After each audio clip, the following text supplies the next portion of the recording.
Amén. Buen día, iglesia. Agradecemos al Señor porque siempre nos permite seguir estudiando la palabra. Hoy nos toca Hechos capítulo 8. Empezamos, ya estamos recosiendo este hermoso libro. Cuando oraba hace un momento antes de iniciar, les pedía que ustedes escuchen y no oigan, porque hay una diferencia entre oír y escuchar. Lamentablemente muchos que vienen a la iglesia solo oyen, pero no escuchan. El oír es pasivo, el escuchar es activo. O sea, tenemos que nosotros dejar de oír y escuchar implica analizar, ¿sí? Implica atender, implica meditar, implica estar atentos a lo que el Señor te está diciendo en esta mañana. Oímos ruidos cuando vamos, ¿sí? Es parte, es pasivo, pero escuchar ya implica que tú tomes atención. Y los días domingos no solo es venir y escuchar la historia del libro de los Hechos o estudiar el libro de los Hechos, versículo tras versículo, porque el Señor, yo he entendido a través de todos estos años que estaba en el Señor, sin planearlo en la soberanía de Dios, a veces estudiamos lo que nos toca porque el Señor así lo ha determinado en base a las circunstancias que vivimos y trae consuelo, trae orientación. Y muchas veces yo le digo a mi esposa cuando se trata o ella pide hablar, por decirte a alguien, yo le digo que escuchen las enseñanzas del domingo, porque a través de aquello siempre el Señor en su soberanía ordena sus tiempos. No sé si les pasa a veces, pareciera que alguien te ha contado algo y dices, el Señor me está hablando, porque es así el Señor, es así en su palabra. Por eso vuelvo a repetir, no solo es un estudio que se hace, ¿sí? Allá por los años 1956, no sé si alguna vez tú escuchaste esta historia de los 5 misioneros que murieron en el Ecuador. ¿Se acuerdan? La tribu que vivía ahí en la selva los mató. Sin embargo, esa situación para muchos conmocionó, podríamos decir, a gran parte del mundo por la muerte de estos 5 misioneros.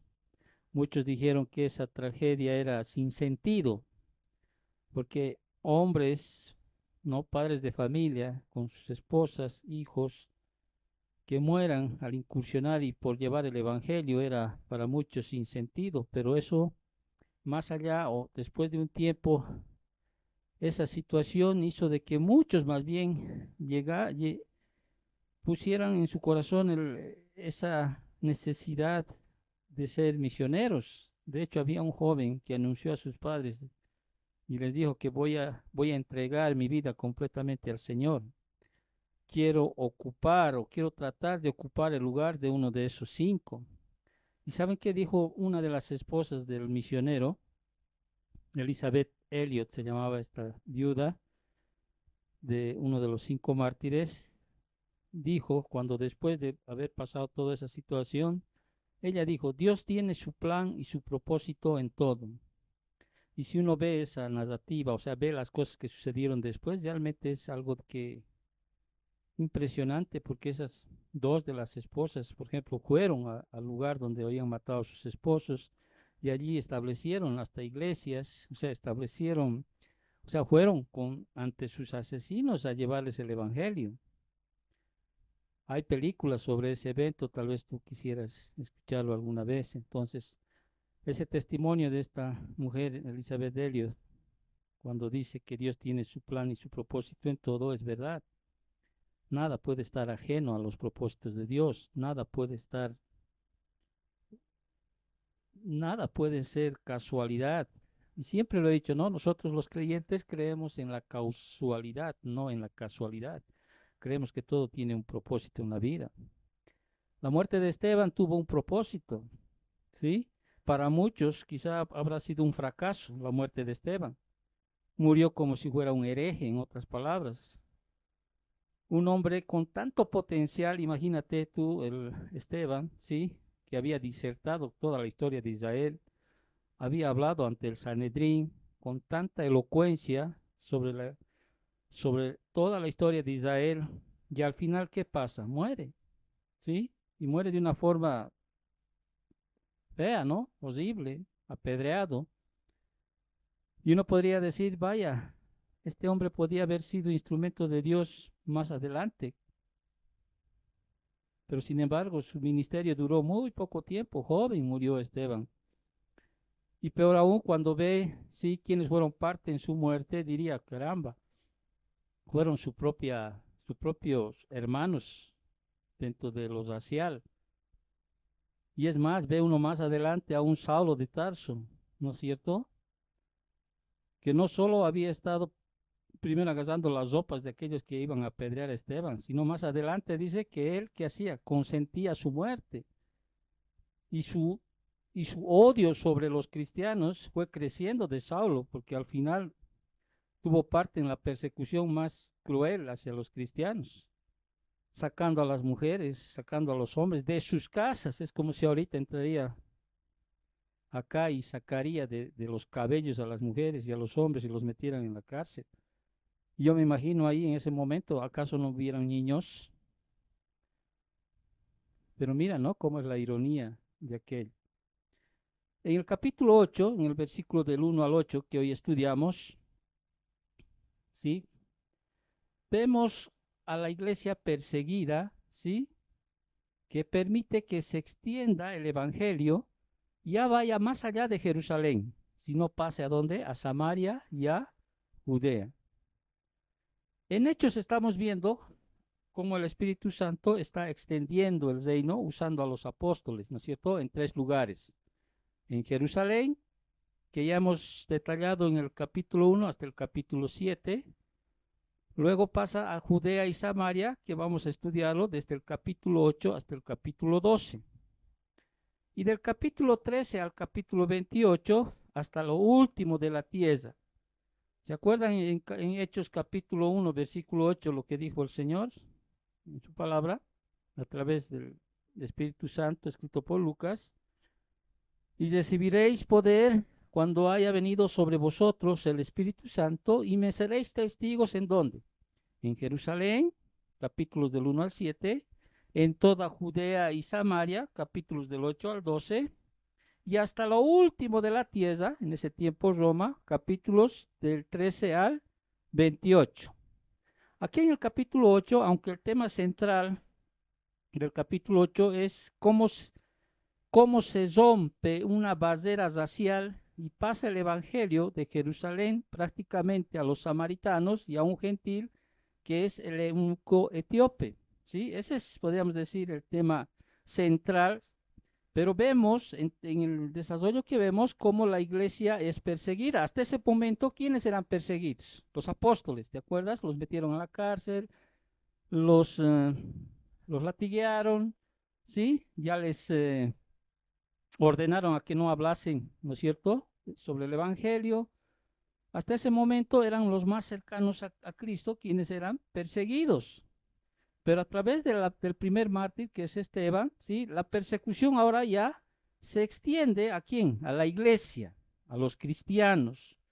Y durante este desarrollo que vamos a estudiar en el capítulo 8, vamos a ver, quizá para que tú puedas meditar, tres tipos de personas que te van a llevar a examinar qué tipo de persona eres.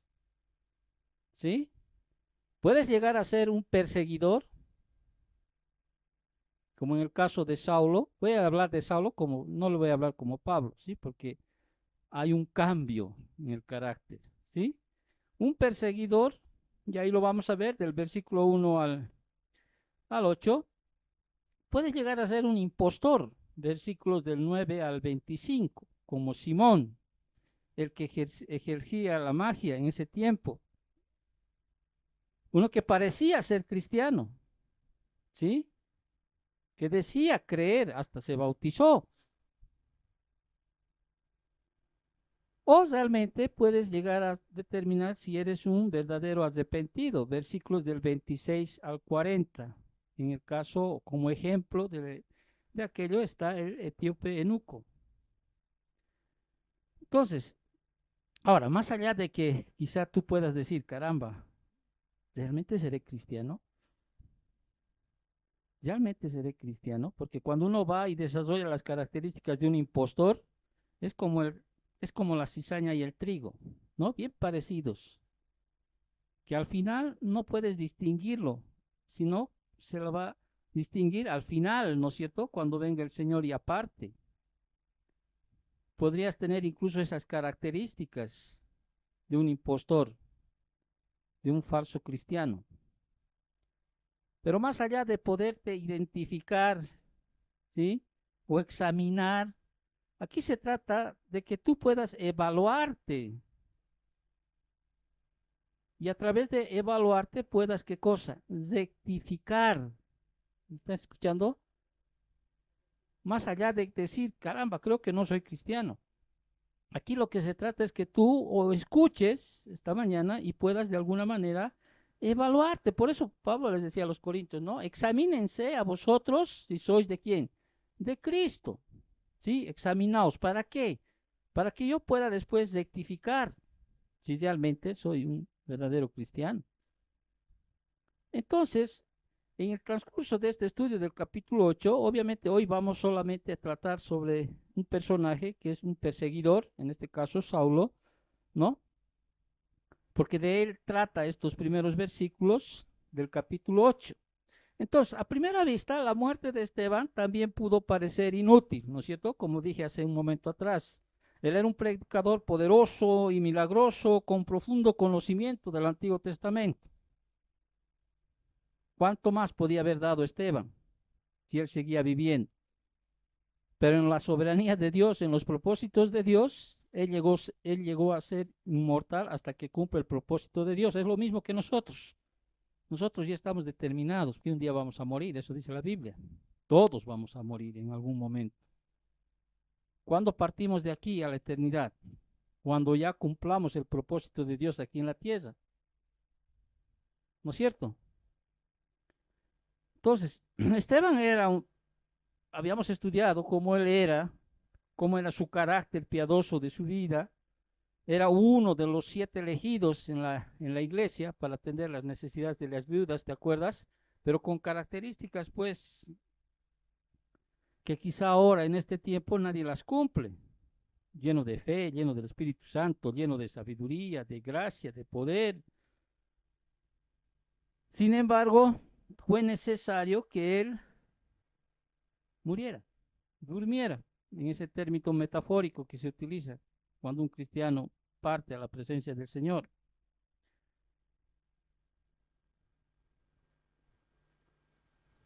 Ya habíamos estudiado cómo fue la muerte de Esteban, ¿sí?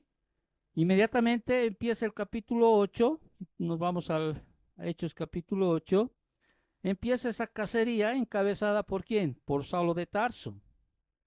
Que eso permite, ¿qué cosa? La dispersión, ¿sí? De la comunidad cristiana fuera de Jerusalén.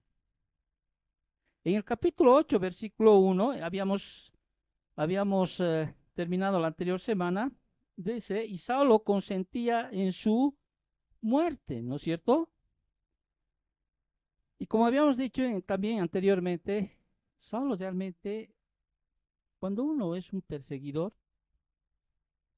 empieza de menos a más, nunca de menos a menos. A un principio Saulo está ahí, ¿no es cierto? Parado, sí, atendiendo, tomando las túnicas de aquellos que iban a apedrear. En el versículo 1 del capítulo 8 ya ves a un Saulo consintiendo la muerte de Esteban, dice, mirando ahí, y nadie le va a quitar la culpabilidad hasta ese momento. Pero si uno ve, de solo agarrar las vestiduras, las túnicas de aquellos que iban a apedrear a Esteban, después consentir su muerte, empieza una cacería tan feroz, ¿sí? Que cuando uno estudia realmente todo el libro de los Hechos, uno podría cuestionarse cómo un hombre tan malvado como ha sido Saulo de Tarso pudo tener la misericordia de Dios. Obviamente ese hecho, que esa vida que él llevó, pues hizo que él se sintiera o lo persiguiera en todo su camino inmerecedor de ser apóstol, porque él mismo decía, y más adelante en el mismo libro de los Hechos, él realmente entiende cómo es que la muerte, la predicación y la reacción que tuvo Esteban afectó su vida. Por eso más adelante en Hechos capítulo 22, versículo 20, habla cómo le afectó, al tanto que él se sentía no merecedor de ser llamado apóstol. Cuando uno ve las cartas de los Corintios, por ejemplo, no soy digno de ser llamado apóstol, pero sin embargo en la misericordia de Dios podemos ver que Pablo, ¿qué hace? Se arrepiente. Hermanos, en la vida de los cristianos siempre va a haber un perseguidor en nosotros. Desde el mismo momento en que tú has decidido seguir al Señor, va a haber persecución sobre ti. Es más, vivimos en un mundo que es caído, vivimos en un mundo de pecado. Vivimos como cuando estamos en el mar, ¿no es cierto? Y viene una ola de situaciones adversas, difíciles, ¿no? Que te golpean. Pasa, llega un momento donde quizá hay una tranquilidad, ¿sí? Pero nuevamente viene una otra ola, quizá más fuerte, donde nuevamente te golpea. Y eso va a seguir hasta el último día de tu vida. Porque la vida del cristiano es así. La vida del cristiano no se trata de una quietud. Y hay momentos en que realmente te agarra una tormenta. La persecución va a estar, vuelvo a reiterar. ¿Acaso no el Señor no decía, los de tu casa serán tus enemigos? ¿Quién mató a Esteban? ¿Los romanos? Fueron los mismos judíos, su raza. Por eso les dice, no, es nuestros padres, hermanos. Pero el momento en que Esteban empieza a proclamar el Evangelio de Cristo, predicar a Cristo, ya se vuelve un enemigo frente a estos religiosos que creían que estaban adorando a Dios al hacer aquello.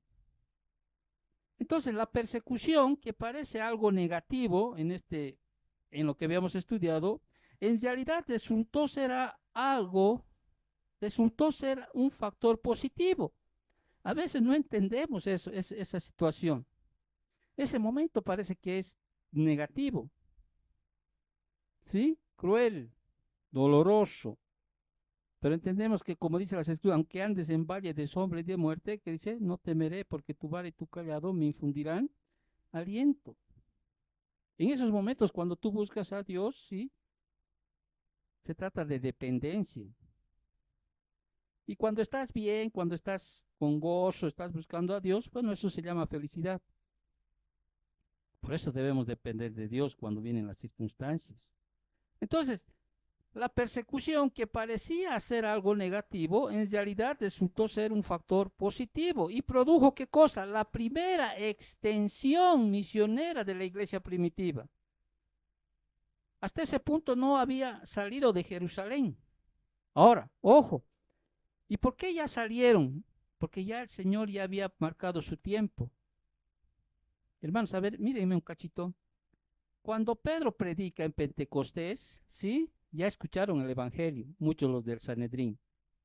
Más adelante, en su segunda prédica de Pedro, volvieron a escuchar el Evangelio. Después Esteban nuevamente predica a Cristo, ¿sí? Ya Esteban ya no les hace la invitación que Pedro hacía, sino que lanza, ¿qué cosa? Como juicio. ¿Por qué?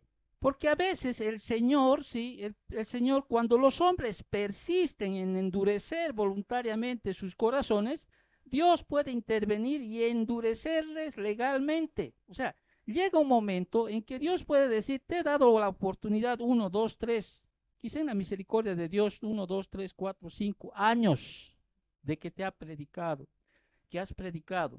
Pero él, a sabiendas, estoy parafraseando para que entiendas, ¿qué hace? El hombre endurece su corazón. Y como habíamos dicho anteriormente, muchas veces el Señor dice, muy bien, te voy a entregar, ¿no es cierto? Pero en este caso, estos judíos que mataron a Esteban ya habían escuchado, vuelvo a reiterar, ya tuvieron su oportunidad de decir, ¿qué haremos? Muchos dijeron, ¿no es cierto? ¿Qué haremos? Arrepiéntanse. Muchos dijeron, ¿no es cierto? ¿Qué hacemos? Bautícense en nombre de nuestro Señor Jesucristo. Vino uno, vino dos. Esteban les predicó.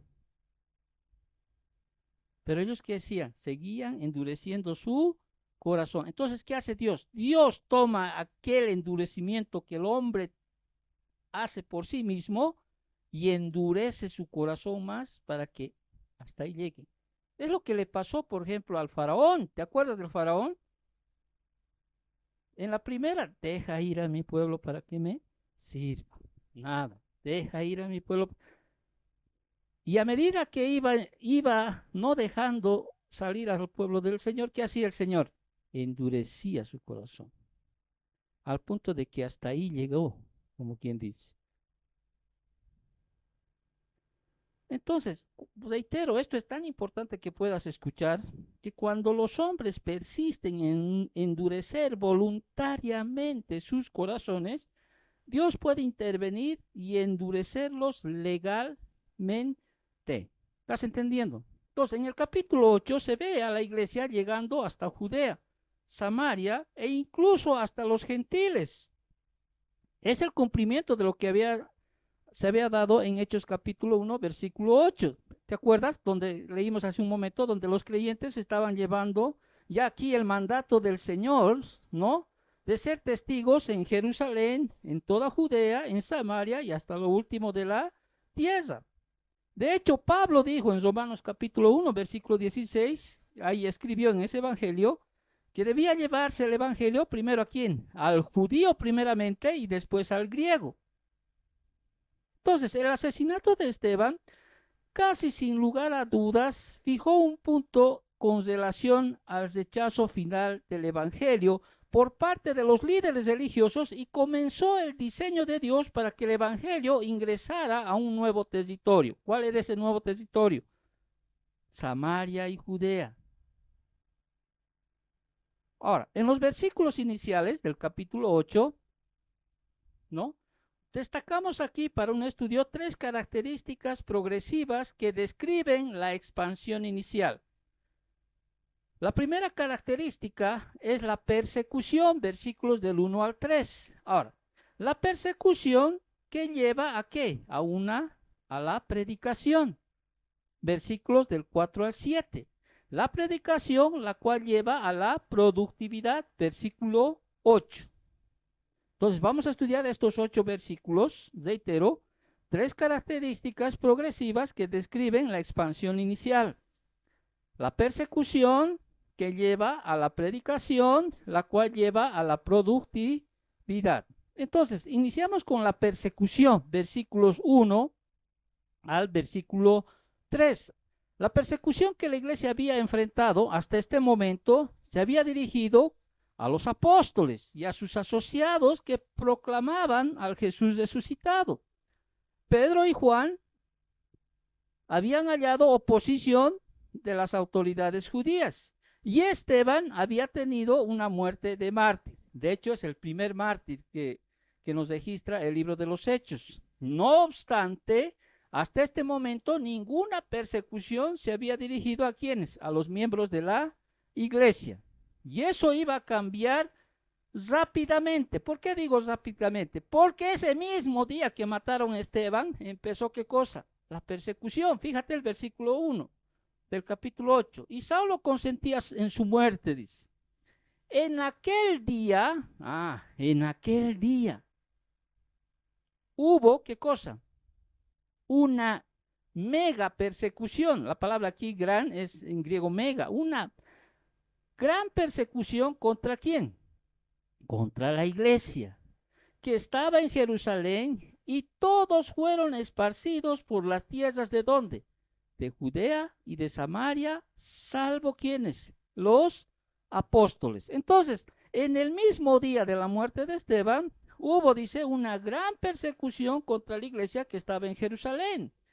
Un judío griego llamado Saulo de Tarso dirigió la persecución. Por eso aquí lo denominamos el perseguidor. ¿Ok? ¿Has identificado alguna vez en tu vida un perseguidor en tu vida? Ya hemos tenido muchos nosotros como familia. ¿Sí? Muchos. Y Saulo de Tarso en ese momento no era cualquiera, porque según las escrituras, él era un brillante alumno del rabino reverenciado Gamaliel. ¿Te acuerdas lo que hemos estudiado? De hecho, él, como decía él mismo en Gálatas 1:14, él aventajaba a muchos de sus contemporáneos en su nación. Y cuando uno va a Filipenses capítulo 3, versículos del 5 al 6 solamente, te muestra algunas otras características de este perseguidor. Versículos 5 al 6, circuncidado al 8º día, del linaje de Israel, de la tribu de Benjamín, hebreos de hebreos, en cuanto a la ley, fariseo. En cuanto a celo, perseguidor de la iglesia. En cuanto a la justicia, que es la ley, irreprensibles. Vaya, no era cualquier personaje, ¿no es cierto? Su compromiso y su celo se enfocarían en qué? En eliminar a la iglesia. Ese era el celo que él tenía. Pero irónicamente, como vamos a estudiar más adelante, si Dios así lo quiere en el libro de los Hechos, este mismo Saulo que consintió en la muerte de Esteban, ¿qué hizo? Sufriría después muchísimo más. ¿Por qué? Por la causa de Cristo, de lo que sufrió Esteban. O sea, Pablo, o sea, ya cuando eras Pablo, ¿sí? Sufrió más de lo que sufrió Esteban. De hecho, las escrituras dice, el Señor le dice, ¿no? En Hechos capítulo 9, versículo 16, yo le mostraré cuánto le es necesario padecer por mi nombre. Pablo realmente soportó la turbación de enfrentar la muerte muchas veces. ¿Te acuerdas en 2 de Corintios capítulo 4, versículos 8 y 12? Muchas veces estuvo a punto de morir. En Hechos 22:20, por ejemplo, vemos que la muerte, la predicación y la reacción de Esteban le afectó a Pablo. Pablo predicó a Cristo en las sinagogas, al igual que Esteban. El pueblo judío rechazó el mensaje de Esteban, como ocurrió con el de Pablo. Hechos 18, del 5 al 6. Esteban fue acusado de hablar contra Moisés, la ley y el templo, ¿te acuerdas? Por eso lo llamaban blasfemo, ¿no es cierto? De igual manera, Pablo fue acusado con las mismas acusaciones. Hechos 21, 28, 24, 6, 25, 8, 28, 17. Esteban fue apedrado. ¿Esteban también? Sí. Obviamente que Pablo se salvó de lo que le apedrearon, no llegó a morir. Hechos 19, 19, 20. Ambos fueron juzgados ante el concilio. Lo vimos en Hechos capítulo 6. Y también vamos a ver a un Pablo en Hechos 22, ¿sí? Como también Pablo fue juzgado ante el concilio. Ambos murieron como mártires. ¿No veo o no? Porque también Pablo murió como mártir. Fue decapitado. Cuando llegó su hora, cuando llegó su tiempo. Obviamente, Pablo pudo decir, he peleado la buena batalla de la fe. Cuando terminó los propósitos que Dios tenía para su vida, pues fue muerto. Entonces, la muerte de Esteban fue entonces como un catalizador para que se expandiera el evangelio más allá de Jerusalén. ¿Sí? Es un catalizador. Bueno, en química, como profesor de química, siempre sabemos que un catalizador es una sustancia química que sirve para acelerar o retardar una reacción. En este caso, ¿sí? La muerte de Esteban fue un catalizador, ¿no? Para acelerar, ¿qué cosa? La expansión del evangelio y salga más allá de Jerusalén y pueda pasar a Judea y a Samaria. Entonces, la causa de la persecución, a causa de la persecución, los creyentes fueron, dice, esparcidos por las tierras de Judea y de Samaria, salvo los apóstoles. Ahora, esto no era novedad, ¿no es cierto?, para un cristiano, porque nuestro Señor Jesucristo ya les dijo en el Evangelio de Juan. ¿Qué les dijo? A mí, si a mí me han perseguido, también a vosotros os perseguirán. Os expulsarán de las sinagogas y aún viene la hora cuando cualquiera que os mate, dice, pensará que rinde servicio a Dios. Ese era el pensamiento de Saulo. Pensaba que estaba sirviendo a Dios. Entonces, Cuando en el versículo 8, volvemos a Hechos capítulo 8, y dice, hubo ese día, aquel día hubo una gran persecución contra la iglesia que estaba en Jerusalén y todos fueron esparcidos por las tierras de Judea y de Samaria, salvo los apóstoles. Aquí pareciera que todos los cristianos, excepto los apóstoles, salieron, ¿no es cierto o no? Escaparon. Menos quienes, los apóstoles. Pero cuando uno hace un estudio, esta palabra todos no implica realmente todos. Quizás es una expresión como generalmente a veces decimos, ¿no? Ayer han venido todo el mundo a mi casa, ¿no? Pues si viniera todo el mundo no entra, ¿no? A tu casa, ¿sí? ¿Por qué diríamos aquello? Porque la iglesia en Jerusalén todavía seguía existiendo. Es evidente que todavía una iglesia en Jerusalén. Cuando uno va a Hechos capítulo 9, versículo 26, por ejemplo, es más, como ya estoy aquí, me voy a ir a Hechos capítulo 15, versículo 4. Simplemente para darte un dato, dice, y llegados a Jerusalén fueron recibidos por la iglesia. Entonces seguía habiendo iglesia, ¿no? Y los apóstoles y los ancianos y refirieron todas las cosas que Dios había hecho con ellos. Entonces, no significa que todos los cristianos, los más de, muchos calculan, ¿no? Un 20,000 entre hombres, mujeres, niños, ¿no? Porque 5,000, ¿te acuerdas que se convirtieron en Jerusalén? ¿Sí? Todos escaparon, no. Ahora, tampoco tenemos tanta información para saber realmente quiénes, ¿sí?, llegaron a escapar ante la persecución, pero lo que significa es que la iglesia se dividió, ¿sí?, y que muchos de sus miembros fueron obligados a huir. Ahora, en Hechos capítulo 11, versículo 19 y 20, sugiere que quienes huyeron fueron principalmente griegos. Además, desde este momento, la iglesia en Jerusalén parece haber consistido casi totalmente en hebreos. Era simplemente natural los griegos a los que pertenecía Esteban fueran quienes soportaban el peso de la persecución. Pero, más allá de ver si realmente eran todos, entendemos que la iglesia se expandió a través de la persecución.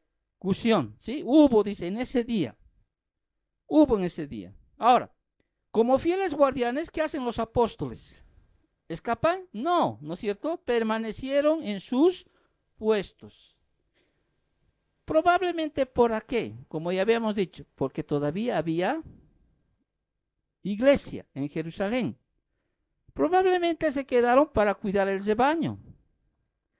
Y es más, ¿para qué? Para seguir evangelizando en Jerusalén. Y además tenemos que entender que ellos eran pues verdaderos pastores, que no huían al venir, al lobo venir, como el Señor les enseñó, ¿te acuerdas? En el Evangelio de Juan, porque el lobo que es asalariado, sí, ve venir el peligro, el pastor, perdón, que es asalariado, ve venir el peligro y ¿qué hace? Huye, ¿sí? Huye, pero ellos realmente se quedaron, porque la devoción a su Señor era fiel, ¿sí? Y además ese deseo de seguir pastoreando estaba en ellos. Entonces, excepto, dice, los apóstoles. En el versículo 2 del capítulo 8 vemos quizá una razón adicional, aparece en este versículo. Jerusalén todavía era un campo misionero. Por eso dice en el versículo 2, ¿no? Ahí los apóstoles se quedaron en parte para continuar sus esfuerzos de evangelización, porque ahí se menciona a hombres piadosos, dice, que llevaron a enterrar a Esteban e hicieron gran llanto sobre él. Ahora, estos hombres piadosos que llevaron a enterrar a Esteban e hicieron gran llanto sobre él, ¿quiénes eran? ¿Eran cristianos?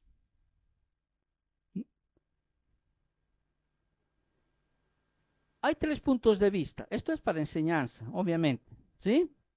Tal vez no habían sido creyentes. ¿Por qué? Porque Lucas usa este término piadosos en otras partes para hablar de judíos compasivos. Por ejemplo, en Lucas capítulo 2, versículo 25 y Hechos capítulo 2, versículo 5. ¿Te acuerdas que en Hechos capítulo 2, versículo 5 dice que habían muchos hombres piadosos que llegaron, ¿no es cierto?, a Jerusalén?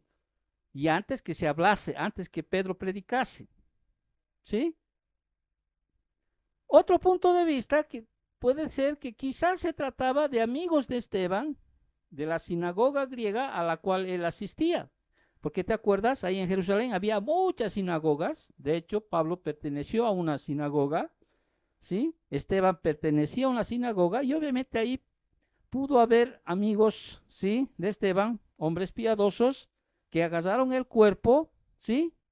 De Esteban para ir a enterrarlo. Ojo, que en ese momento la ley no permitía que un delincuente, uno que ha sido apedreado tomado por blasfemo, sea enterrado.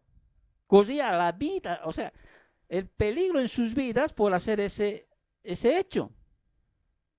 Porque podrían también agarrarlos a ellos y quizá matarlos, porque la ley prohibía aquello. Y el tercer punto de vista, que es más probable, porque los piadosos lloran por los piadosos, ¿no es cierto? Los probables eran que eran judíos cristianos, porque ellos mostraban qué cosa, mucha valentía. ¿Sí? Ese punto de vista es mucho más real, ¿no? Que realmente sean cristianos, porque también ellos estaban dispuestos a morir por la misma causa. Porque reitero, porque la ley judía prohibía que un criminal fuera enterrado. Al enterrarlo habrían desafiado ¿a quién? A la decisión que tuvo el Sanedrín y aquellos que habían apoyado al Sanedrín. O sea, había más pueblo también que apoyó la decisión que hizo el Sanedrín. Entonces entendemos que eran, probablemente entendemos que más que eran judíos cristianos, ¿sí? Es más convincente, porque ¿quién va a poner en riesgo su vida frente a esa persecución que en ese momento se ha dado? Y además dice, un gran llanto vino, ¿no es cierto?, de estos hombres judíos, ¿sí? Y generalmente cuando en ese tiempo había un gran llanto, era un modo de expresar protesta pública ante la decisión que se había tomado, en este caso ante la muerte de Esteban. El Mishnah, que es ese libro donde se recoge todas las tradiciones de los judíos, ¿sí? Señalaba aquello, ¿no? O equivalía a que ese llanto era una protesta pública.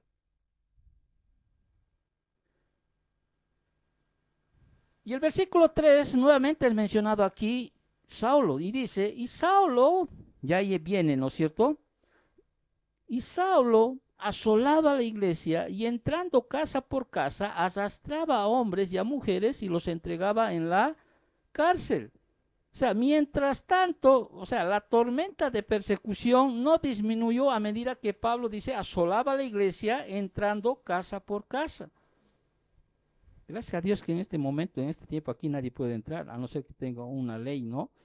Por orden judicial. Claro, en ese tiempo Pablo tenía qué cosa, poderes de los principales sacerdotes, que hacían que podía entrar a casa por casa. Él mismo lo dijo en Hechos 26:10. Y la palabra asolar aquí debe llamarnos la atención, esta palabra griega, lumainomai, ¿no? Que significa destruir, arruinar, dañar. Y generalmente era usada esta palabra para describir una ciudad, la destrucción de una ciudad, o para describir el destrozo por parte de una bestia salvaje que despedazaba carne cruda. O sea, cuando se dice aquí que él asolaba, no está diciendo que él venía y tocaba la puerta y le decía, un momentito, quedan todos arrestados, ¿sí?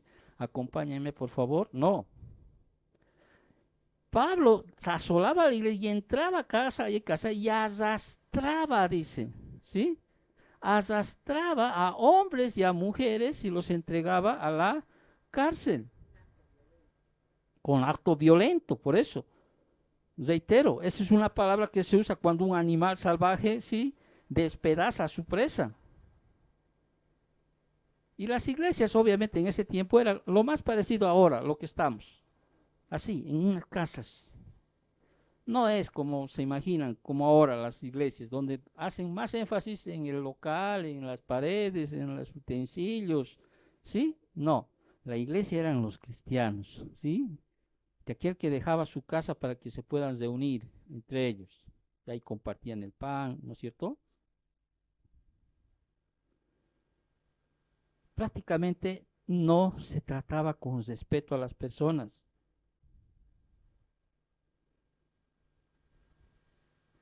Él era un perseguidor, pero férreo, Y no contento con hostigar a los santos en Jerusalén, dice que Pablo, ¿qué hacía?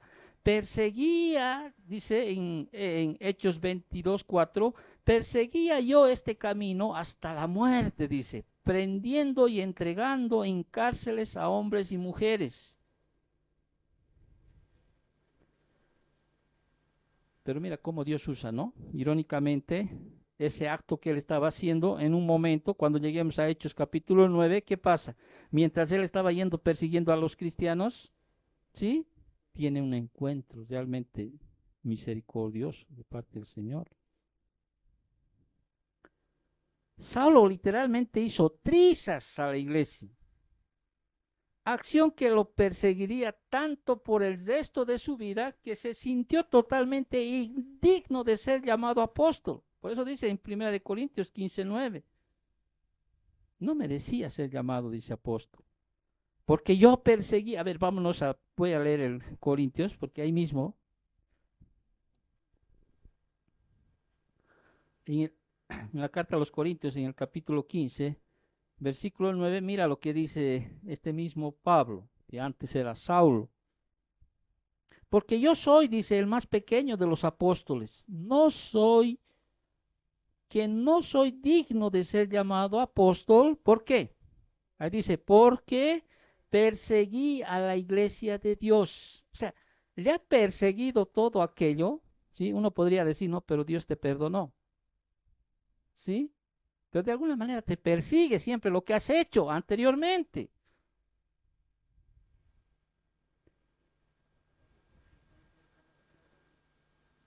Es que era tal era su maldad para con los del camino, ¿sí? Que se llamaba la iglesia, antes de que se llamaran cristianos por primera vez, ¿no? Los del camino, que él sentía y decía, no soy digno de ser apóstol. Entonces, la persecución dio lugar a la dispersión de la iglesia, pero Dios utilizó la ira de los hombres para sus propósitos del evangelio. Ahora, usualmente cuando alguien te persigue, ¿qué pasa? Muchas veces te dicen, estate en un tiempo donde no hagas nada mejor. ¿No veo o no? ¿Cómo lo llaman en el aspecto jurídico, hija? Quédate en bajo perfil. Bajo perfil dice, no hagas nada, no digas nada, ¿sí? No te hagas sentir, ¿sí? No digas nada. Si te han acusado de algo, ¿sí? Bajo perfil. No hagas nada, tranquila, que las aguas se calmen, no les des motivo para que hablen. Esa generalmente es la estrategia que se utiliza. Y podría decir, no, bueno, mira, se están persiguiendo, ya los han matado. Hay un hombre, Saulo, que está persiguiendo a la iglesia, está sacando a rastras de su cabello, ¿sí? A las mujeres, a los hombres, los están entregando a la cárcel y no sabemos cuál habrá sido el final de estos hombres que estuvieron en la cárcel. Pero ¿qué pasa? Más bien sucede lo contrario a lo que Satanás estaba pensando. La persecución produce más bien mayor predicación. Por eso el versículo 4, fíjate, pero dice esta palabra bendita, ¿sí? Pero, ¿sí? O sea, a pesar de la persecución, estos creyentes que fueron esparcidos, ¿qué hacen? O sea, no se escondieron de miedo en algún lugar, sino que, dice, iban por todas partes anunciando qué cosa, el evangelio. Lo estaban haciendo antes de que estallara la persecución. Y después de ser esparcidos, ¿qué hicieron? Siguieron predicando, siguieron anunciando, que viene del griego evangelizo, que se refiere a proclamar el evangelio. O sea, todos los creyentes esparcidos participaban en la evangelización. Todos los cristianos estaban llamados a proclamar a Cristo. Aunque algunos también especialmente dotados por evangelistas, de hecho, aquí se nombra a Felipe, más adelante, que es Felipe el evangelista, por título.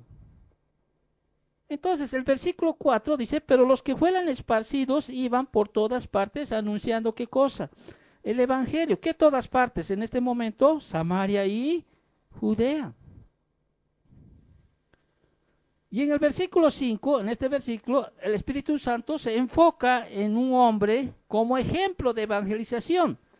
Toma uno como ejemplo, porque eran todos los que habían sido esparcidos, estaban predicando el Evangelio. Pero hay uno, ¿sí? Del cual se relata en el versículo 5 adelante. Y vemos aquí a un tal Felipe. Ahora, este Felipe no es pues uno de los apóstoles, porque había uno que se llamaba Felipe, sino es uno de los 7 que fue escogido, ¿te acuerdas? Para servir a las necesidades de las viudas judías, griegas, ¿no bien? Entonces, el versículo 5 dice así, entonces dice, Felipe, descendiendo a la ciudad de Samaria, les predicaba ¿a quién? A Cristo. Ahora, Samaria, tenemos que considerar algunos aspectos de esta ciudad, ¿no? De este lugar, de Samaria. Samaria estaba ubicada a unos 65 kilómetros al norte de Jerusalén. Esta era la antigua capital del reino del norte de Israel, fundada por Omri, ¿sí? Eso está relatado en Primera de Reyes 16:26, quien mudó la capital allí desde Tirsa, después de casi siglo y medio de idolatría y rebelión contra Dios. La ciudad cayó ante los asirios dirigidos por Salmanasar V en el año 722 antes de Cristo. La caída de Samaria marcó el final del reino del norte, pero lo que quizá más debes entender es que la mezcla, que ellos consideraban a los samaritanos como esa mezcla o el resultado de una mezcla de judíos y gentiles, ¿no? Y llegó a conocerse como los samaritanos, era como una mezcla entre judío y un gentil. Ahora, estos, por ejemplo, tenían a Jehová, ¿no? Temían a Jehová y honraban también a sus dioses, según la costumbre de las naciones de donde habían sido trasladados, Segunda de Reyes 17:33. En otras palabras, no es que negaban a Jehová, no, ellos adoraban a Jehová, pero también tenían un sincretismo, o tenían una, más allá del sincretismo, también adoraban a otros dioses, era una mezcla que tenían, ¿no es cierto? Y la hostilidad entre judíos y samaritanos pues aumentó a través de los tiempos. Tanto así que durante el tiempo intertestamentario fue evidente, ¿sí? Que fue creciendo esa hostilidad entre ellos. Por eso, para un judío entrar a Samaria era indigno. Preferían darse la vuelta para ir a o tratar con un samaritano. Ahora, nuestro Señor ya había hablado a la mujer samaritana anteriormente, ¿te acuerdas? ¿Sí? Y el Señor entendía de que los samaritanos pues estaban buscando realmente, estaban esperando también al Mesías. ¿Te acuerdas en todo ese relato que Jesús habla? ¿Sí? ¿Por qué me pides agua? Le dice, ¿te acuerdas al Señor? Si entre judíos y samaritanos no se tratan. Si supieres quién te está dando esta agua de beber, ¿no es cierto? O sea, esperaban también los samaritanos a quienes, al Mesías. Entonces, de hecho, los samaritanos también estaban listos para recibir el Evangelio, porque estaban esperando también al Mesías. Entonces Felipe, dice, descendiendo a la ciudad de Samaria, les predicaba a Cristo. Y la gente, dice, miren, la gente, o sea, de Samaria, unánime escuchaba, ¿qué cosa? Atentamente las cosas que decía Felipe, oyendo y viendo las señales que hacía. Entonces, en consecuencia de su predicación, dio como resultado un despertar espiritual total. ¿Por qué? Porque la gente dice unánime. ¿Qué significa unánime? Todos, ¿no? Escuchaban, dice atentamente las cosas que decía Felipe. Y las señales que el evangelista hacía, ¿qué hacía? Autentificaban como un verdadero mensajero de Dios. Eso ya habíamos dicho, ¿no? Que inicialmente cuando se hacían las señales, los milagros, era para autentificar que el mensajero que estaba testificando era un verdadero enviado de quién? De Dios. Y reitero, ¿cuántos en el libro de los Hechos han hecho milagros, señales? 12 apóstoles, ¿te acuerdas? Esteban, Felipe, Bernabé y Pablo. ¿Cuántos serían en total? 16. 16. El versículo 7 brinda algunos ejemplos de los milagros realizados por Felipe. Fíjate los milagros que hacía Felipe. Porque muchos, dice, que tenían espíritus inmundos, porque de muchos que tenían espíritus inmundos salían estos dando grandes voces, y muchos paralíticos y cojos eran sanados. Entonces, aquí Lucas, ¿qué hace? Observa, ¿no es cierto?, que aquellos poseídos por espíritus inmundos o demonios eran liberados de su esclavitud. Y aquí nace la pregunta, ¿y en la actualidad por qué no vemos eso? ¿Por qué en la actualidad no vemos así, como se veía en los evangelios cuando Cristo sacaba? ¿Qué hacían ellos? Vociferaban, ¿no es cierto? Así como si estuvieran con ira, ¿no? ¿En nuestros días existe aquello? Sí, sí.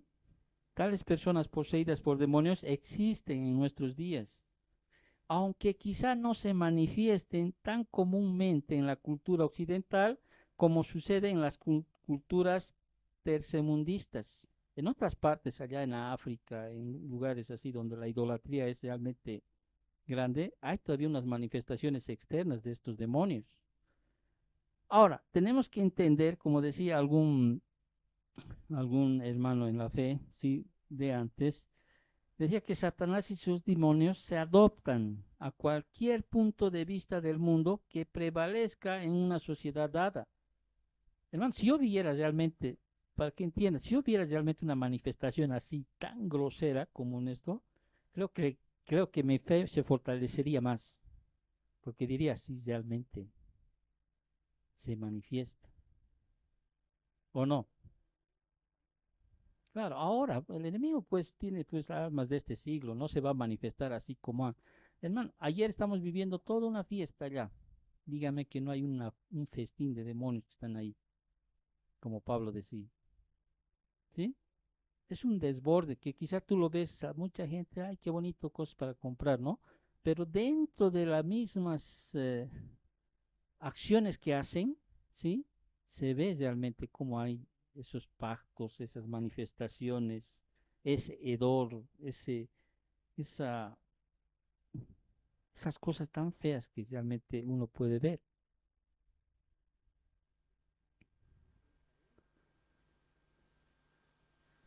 Entonces, vemos como aquí Felipe realmente, ¿sí? Tenía ese don en ese momento, ¿sí? De señales que ejercía en ese momento. Ahora, nosotros en la actualidad, o sea, en ninguna parte de la Biblia se les dice a los creyentes que aten a Satanás o que ejerzan la autoridad sobre demonios. No hay aquello. Satanás no será atado hasta que un ángel santo lo haga en el futuro. ¿Te acuerdas Apocalipsis capítulo 20, versículo 1 al 3? Y lo andan atando y desatando tanto, o sea que, no sé, debe ser un campeón mundial interestelar el Satanás para desatarse cada vez. Porque siempre están atando, atando, atando, te ato en el nombre de este ato, te ato, te ato. Ni el ángel Gabriel, ¿no es cierto?, hizo aquello. Dios te reprenda. Ahora, podemos, así como oramos por sanidad, podemos también orar para que el Señor pueda liberar a alguien, pero no a esos extremos de hacer esas liberaciones que se ven. Cuidado, puedas llegar a pasar lo que le pasó, ¿te acuerdas en Hechos capítulo 19? Ahí está, cuando unos exorcistas judíos, los hijos de Eseba, quieren hacer aquello, y más bien salen, ¿qué cosa? Trasquilados, como decimos, ¿no es cierto? Es peligroso reclamar para nosotros autoridad que Dios no nos ha concedido. Tiene que tener mucho cuidado. De hecho, la instrucción bíblica para realizar guerra espiritual se presenta en Efesios capítulo 6, versículo del 10 al 18, cuando Dios te da la armadura del creyente, ¿sí?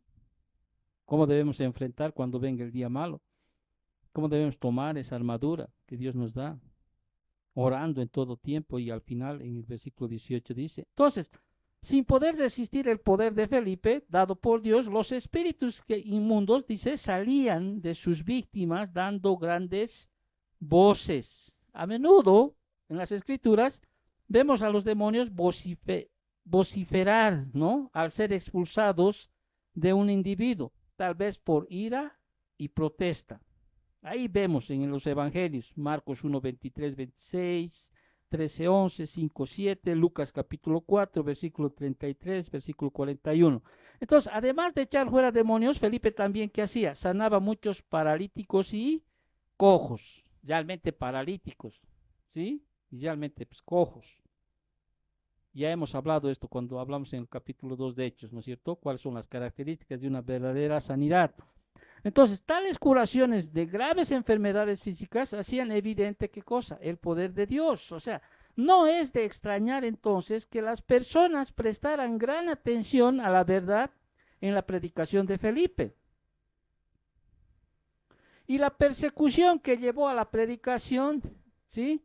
Termina, podríamos decir, o lleva a qué? A la productividad. Versículo 8. Así que dice, había qué cosa? Gran gozo en aquella ciudad. O sea, los poderosos milagros y la predicación de Felipe resultaron, como había ocurrido en Jerusalén, en que muchos samaritanos se salvaran. Pero cuando es inevitable que ocurra con la verdadera predicación bíblica, esta produjo otra reacción enormemente distinta. Algunos aceptaron el Evangelio creyendo y reaccionaron con gran gozo. Estos eran verdaderos creyentes. Porque a veces cuando viene la salvación a ti, ¿no es cierto? Uno primero se arrepiente porque está compungido de corazón. O sea, está desesperado. ¿Qué hacemos? ¿Te acuerdas? Pero cuando uno recibe la salvación, ¿cuál es el producto de la salvación? Gozo. Si te das cuenta, el fruto del Espíritu, ¿sí? Lo primero que es mencionado es amor, porque el amor de Dios ha sido derramado en vuestros corazones. Y el amor de Dios que ha sido derramado en vuestros corazones, ¿qué produce? El segundo fruto, gozo. ¿Sí? ¿Gozo en medio de qué? ¿Cuál es el tercer fruto que es mencionado? Paz. O sea, no importando las situaciones que vive uno, adversas, ¿sí? Duras, debería haber qué cosa. Paz. El reino de Dios no es bebida ni comida. ¿Qué es? Justicia, paz y gozo. Gozo. Ahora, ¿por qué gozo? ¿Por qué debería ser gozo? ¿Por volverte cristiano?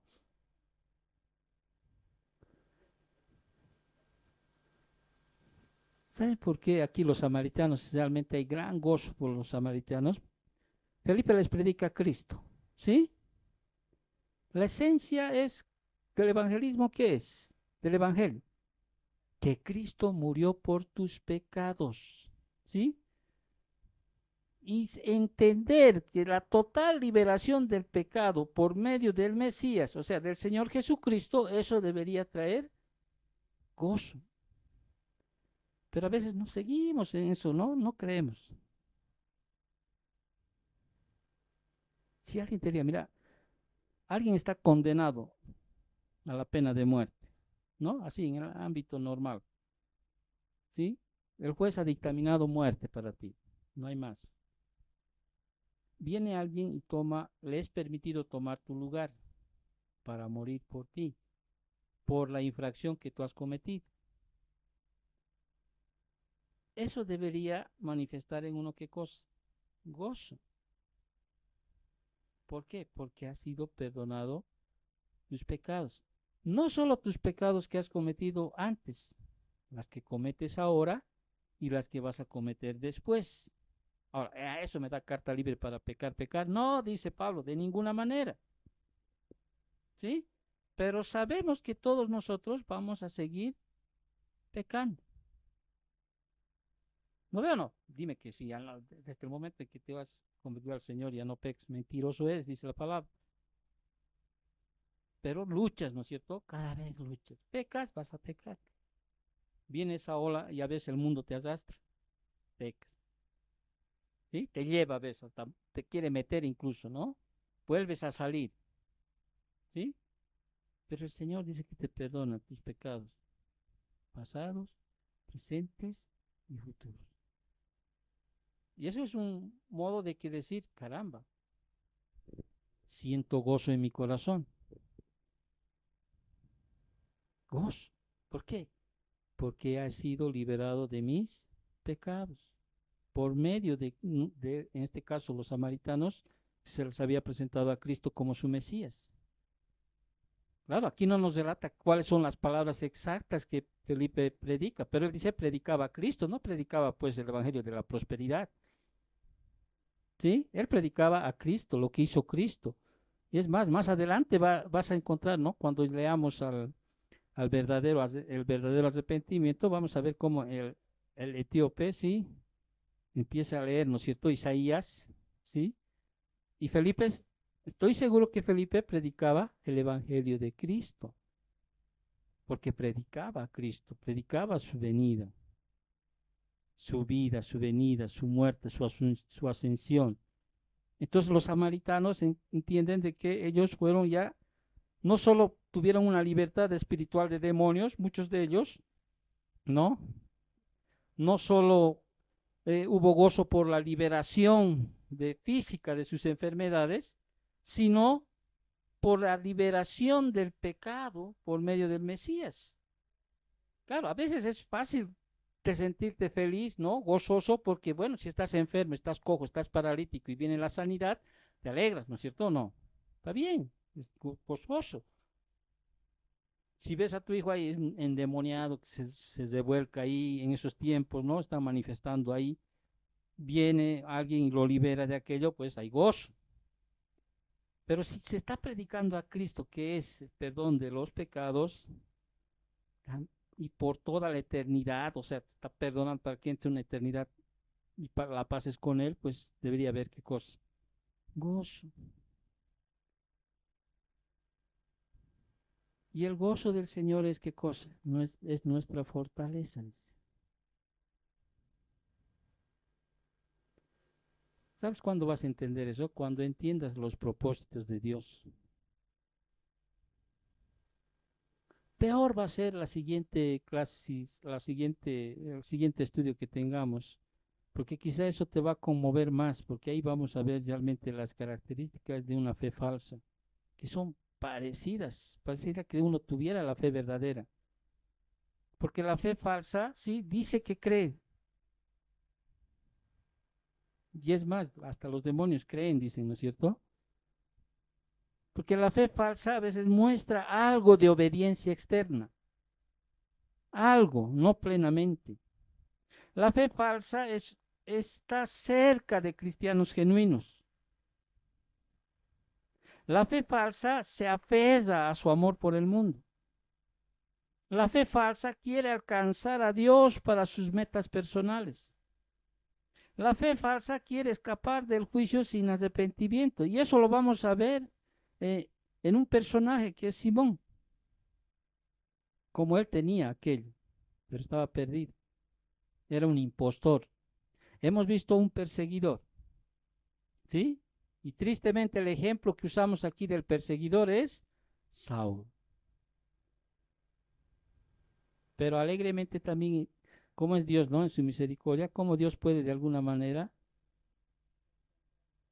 tener misericordia del más perverso de todos para después volverlo en un instrumento de Dios. Y de hecho pasa eso, ha pasado, conozco algunos testimonios. De hecho me acuerdo de una señora en la iglesia donde decía que su esposo, me decía esto, no me acuerdo su nombre, pero aquí está, de la señora. Su esposo por venir a la iglesia lo dejaba durmiendo en la calle, la dejaba con su hija en la calle, no le abría y la esposa y la hija dormían ahí en la calle o buscando refugio, no le dejaba entrar. Y sucedió por años, dice esta situación, hasta el punto en que el marido conoció realmente al Señor. Ahora, no siempre esa es la norma, no siempre esa es la regla. Reitero, a veces el Señor puede realmente buscar un factor legal para endurecer el corazón de esas personas. Por eso es que tenemos que orar reiteradamente, ¿sí? Por ellos. Esteban, realmente Esteban tuvo que decir, Señor, perdónalos, no tomes en cuenta lo que están haciendo. Y esa oración quizá realmente subió al Padre, ¿sí? Al punto de tener misericordia de Saúl. Claro, el Señor ya lo había escogido, dice, como instrumento suyo, ¿no es cierto? Cuando lo escogió, Pablo mismo dice, antes de la fundación del mundo ya, él ya había escogido a Pablo para ser ese instrumento. ¿Por qué habrá hecho pasar eso? Bueno, no lo sé. Hay cosas que yo no lo sé tampoco. Pero hay todavía esperanza, ¿no? ¿O no? Ahora para terminar, gracias, papito, por tu palabra. Señor, entendemos, papito, como dice tu palabra, que en el mundo tendremos aflicción, pero también dice tu palabra que debemos confiar en ti, Padre. Todas las cosas que nos suceden o suceden, Señor, es porque así tú lo has planificado, diríamos, o has convertido esa situación, Señor, que quizá es dura, cruel, para algo que después, Señor, pueda ser parte de tus propósitos, bendito Dios. Cuánta tristeza habrá traído en ese tiempo la muerte de Esteban, Señor, que realmente lloraron con gran llanto, dice. Quizá en ese momento no entendieron aquello que tú estabas haciendo y que a través de ese sacrificio, esa muerte, Señor, pues tu evangelio pueda llegar aún hasta aquí, en este momento, este lugar, Señor. Se expandió, bendito Dios. Quizás si no hubiera pasado eso, Señor, todo se hubiera centrado en ese lugar, pero en tus planes está, Señor, que se expande. Gracias, Señor, por la persecución, porque eso siempre va a traer, Señor, más proclamación, más predicación, bendito Dios, porque eso pones en el corazón de cada hijo tuyo, bendito Dios. Y si vale la pena, Señor, que alguien más se convierta a ti, Señor, pues te agradecemos por ser instrumentos tuyos. Gracias, bendito Dios. Bendice esta mañana, bendice las ofrendas. Cuida a nuestros niños, Señor. Siempre, Señor, te pedimos que puedas cuidarlos, protegerlos, bendito Padre. Y a nosotros, Señor, pues no nos dejes caer en tentación, líbranos de todo mal. Gracias, Papito amado, en nombre de Cristo Jesús, te lo pedimos. Amén.